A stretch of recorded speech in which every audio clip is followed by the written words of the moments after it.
সনাতন ধর্মে জন্মগ্রহণ করে খুশি আছো?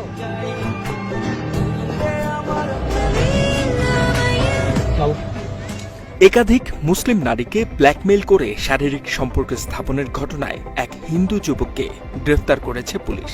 রবিবার রাতে মৌলভীবাজারের বড়লেখা উপজেলা থেকে গ্রেফতার করা হয় সুমন্ত দাস নামের ওই যুবককে।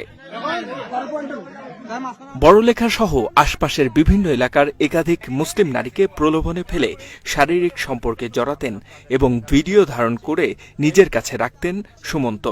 ধারণ করা সেসব ভিডিও দেখিয়ে ভুক্তভোগীদের ব্ল্যাকমেইল করার অভিযোগ উঠেছে তার বিরুদ্ধে। তোপের মুখে স্থানীয় স্বেচ্ছাসেবী সংগঠন প্রোটেক্ট আওয়ার সিস্টার্স ও এলাকাবাসীর কাছে এসব স্বীকারও করেন সুমন্ত। তুমি কিতা করছো, কাহিনী কিতা করছো একটু কোসাইন।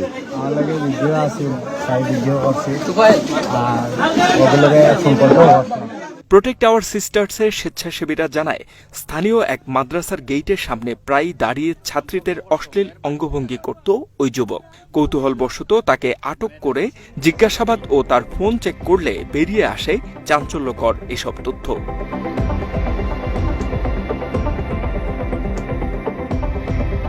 এছাড়াও সুমন্ত ভারতীয় এজেন্ডা বাস্তবায়নে আরএসএস এবং ইসকন সহ সামাজিক মাধ্যমের বিভিন্ন হিন্দুত্ববাদী গ্রুপের সক্রিয় সদস্য হিসেবে কাজ করছে বলেও জানায় প্রোটেক্ট আওয়ার সিস্টার্সের সদস্যরা। মাদ্রাসা ছুটির সময় রাস্তার পাশে দাঁড়িয়ে জিজ্ঞেস করতে যায়, কৌতূহলী বসে আমরা ফোন চেক করি।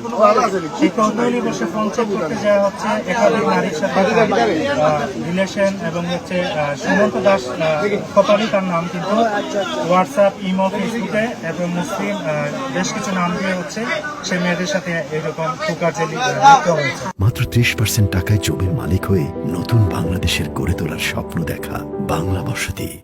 এর আগে 2023 সালেও সামাজিক মাধ্যমে ভুয়া নাম ব্যবহার করে মুসলিম নারীদের ফাঁসাতে গিয়ে এলাকাবাসীর কাছে ধরা পড়ে সুমন্ত দাস। স্থানীয়দের দাবি, ভারতের উগ্র হিন্দুত্ববাদী সংগঠনগুলোর এজেন্ডা বাস্তবায়নেই দীর্ঘদিন ধরে একাধিক মুসলিম নারীর সতীত্ব হরণের এই মিশনে কাজ করে আসছে সে। খারাপ উদ্দেশ্য আছিল, তুমি শিকার খারাপ উদ্দেশ্য আছিল। লাভ কুরুক্ষেত্র বা ভাগোয়া লাভ ট্র্যাপের পরিকল্পনা বাস্তবায়নে ভারতের আরএসএস সংশ্লিষ্ট বিভিন্ন উগ্র হিন্দুত্ববাদী সংগঠনগুলো মুসলিম নারীদের নানা প্রলোভন দেখিয়ে শারীরিক সম্পর্ক বা বিয়ে করতে পারলেই সেসব সংগঠনের সদস্যদের 5 লাখ রুপি করে পুরস্কার দেওয়ার ঘোষণাও দিয়ে আসছে। ধর্ম পরিচয় গোপন রেখে বিয়ের পর অন্তত 6 মাস সংসার করে তালাক দিয়ে নতুন কোনো মুসলিম নারীকে টার্গেট করাই উগ্র হিন্দুত্ববাদী সংগঠনগুলোর প্রধান লক্ষ্য। আটককৃত সুমন্ত এসব হিন্দুত্ববাদী সংগঠনের সাথে যুক্ত বলে অভিযোগ রয়েছে। সবশেষ এই ঘটনার পর ব্যাপক উত্তেজনা ও ক্ষোভ বিরাজ করছে স্থানীয়দের মধ্যে। হিন্দু যুবক সুমন্তকে জিজ্ঞাসাবাদ করে দেশজুড়ে উগ্র হিন্দুত্ববাদী সংগঠনগুলোর এজেন্ডা সম্পর্কে বিস্তারিত তথ্য জানা সহ তাদের দৃষ্টান্তমূলক শাস্তির দাবি জানিয়েছে স্থানীয়রা। H M Ataullah, Bangla addition.